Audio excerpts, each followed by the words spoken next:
Hello प्यारे बच्चों, इस वीडियो में कक्षा 4 की हिंदी की पुस्तक कलरव का पाठ 1 हे जग के स्वामी कविता का अभ्यास कार्य करेंगे। इस कविता को श्री सोहनलाल द्विवेदी ने लिखा है। तो चलिए बिना किसी देरी के शुरू करते हैं अभ्यास कार्य। सबसे पहले शब्दार्थ दिए गए हैं। शब्दार्थ जल्दी से रिवाइज कर लेते हैं क्योंकि शब्दार्थ मैंने आपको पिछली वीडियो में भावार्थ के समय सब बताए थे। तो सबसे पहला शब्द है तेज।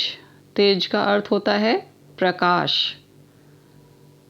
धवल, धवल का मतलब होता है बच्चों श्वेत, सफ़ेद। कीर्ति, कीर्ति का अर्थ है यश। थल, थल का अर्थ है स्थल, भूमि का भाग। सूर्यमंडल, सूर्यमंडल का मतलब होता है सूर्य के चारों ओर का लाल घेरा। अमल, अमल का अर्थ है निर्मल, स्वच्छ। दमका देना, दमका देना का अर्थ है प्रकाशित कर देना। अब हम आते हैं बोध प्रश्न के तरफ। बोध प्रश्न में पहला प्रश्न है, कविता में प्रकाश के स्वामी से क्या प्रार्थना की गई है? तो इसका उत्तर है कविता में प्रकाश के स्वामी से अपने जीवन को प्रकाशित करने की प्रार्थना की गई है। अगला प्रश्न है ख, ईश्वर को जग के प्रकाश का स्वामी क्यों कहा गया है? इसका उत्तर लिखेंगे, ईश्वर को जग के प्रकाश का स्वामी इसलिए कहा गया है क्योंकि ईश्वर ही वह प्रकाश पुंज है जिसके प्रकाश से सारा संसार प्रकाशित होता है। अगला प्रश्न है ग, कविता के आधार पर ईश्वर की महिमा का वर्णन अपने शब्दों में कीजिए। इसका उत्तर आप अपने शब्दों में भी लिख सकते हैं, अपने मन से सोच के लिख सकते हैं। ईश्वर के तेज से ही सूरज, चंद्रमा, तारे व सारा संसार प्रकाशित हो रहा है और इन्हीं के द्वारा हमें ईश्वर की महिमा दिखाई देती है। अगला प्रश्न है, कविता की पंक्तियों को सही क्रम में लिखिए। इस का उत्तर आप तभी ठीक तरीके से दे पाएंगे जब आपको पूरी कविता अच्छे से याद होगी। और इसको हल करने के लिए सबसे पहले आप एक एक स्टार्टिंग से शुरू से कविता पढ़ना शुरू करेंगे और देखते जाएंगे कि वो लाइन जो आप बोल रहे हैं वो इसमें लिखी है कि नहीं लिखी है। अगर लिखी है तो जो पहली लाइन आप पढ़ रहे हैं अगर वो लिखी है तो वो सबसे ऊपर आ जाएगी। फिर उसके बाद जो लाइन आ रही है लिखी हुई है वो उसके नीचे क्रम में आएगी। इस तरीके से आपको पूरी कविता पढ़ पढ़ के देखना है और लाइंस को क्रम में लिखना है जिस क्रम में वो कविता में आई हैं। तो इसके लिए आपको कविता अच्छे से याद कर लेनी है। ठीक है बच्चों, ये आप कर लेंगे।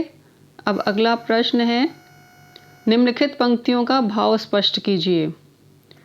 निम्नलिखित पंक्तियों का भाव स्पष्ट कीजिए। इसमें हे जग के प्रकाश के स्वामी, जब सब जग दमका देना, मेरे भी जीवन के पथ पर कुछ किरणें चमका देना। इन पंक्तियों का भाव स्पष्ट करना है। तो इसमें इन पंक्तियों के द्वारा कवि ईश्वर से प्रार्थना कर रहे हैं कि हे ईश्वर, सारे संसार को प्रकाशित कर देने के बाद मेरे भी जीवन को प्रकाशित कर देना। अब अगला इसमें है सोच विचार बताइए।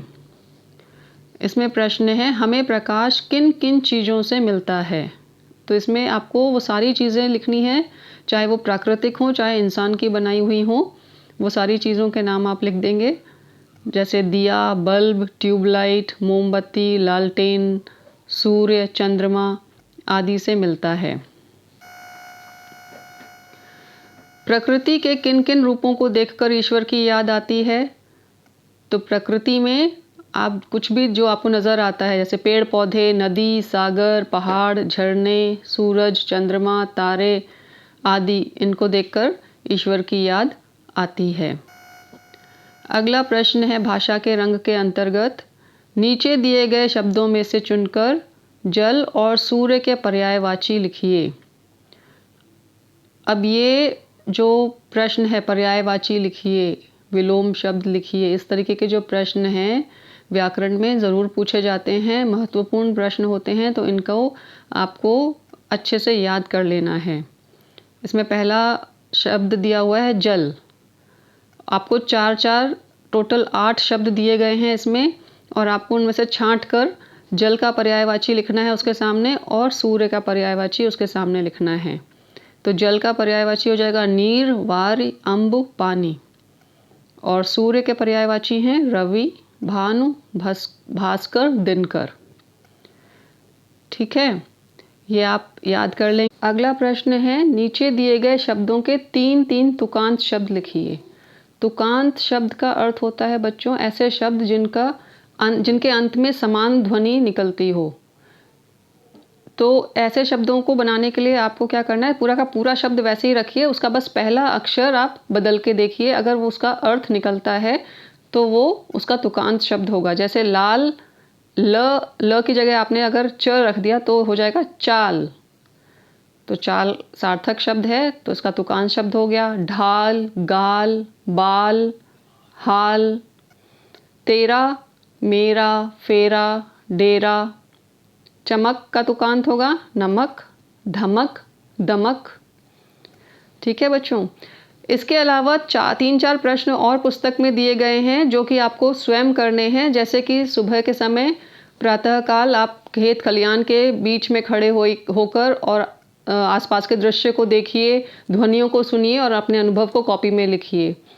और इस कविता से आपने क्या सीखा, या फिर प्रकृति से संबंधित, प्रातःकाल से संबंधित छोटी छोटी कविताएं पुस्तकालय से संकलित कीजिए, पुस्तकों को पढ़ कर, और उनको सस्वर कक्षा में सुनाइए। तो ये आप स्वयं करेंगे, इसलिए उसमें ज़्यादा डिटेल में नहीं जाएंगे।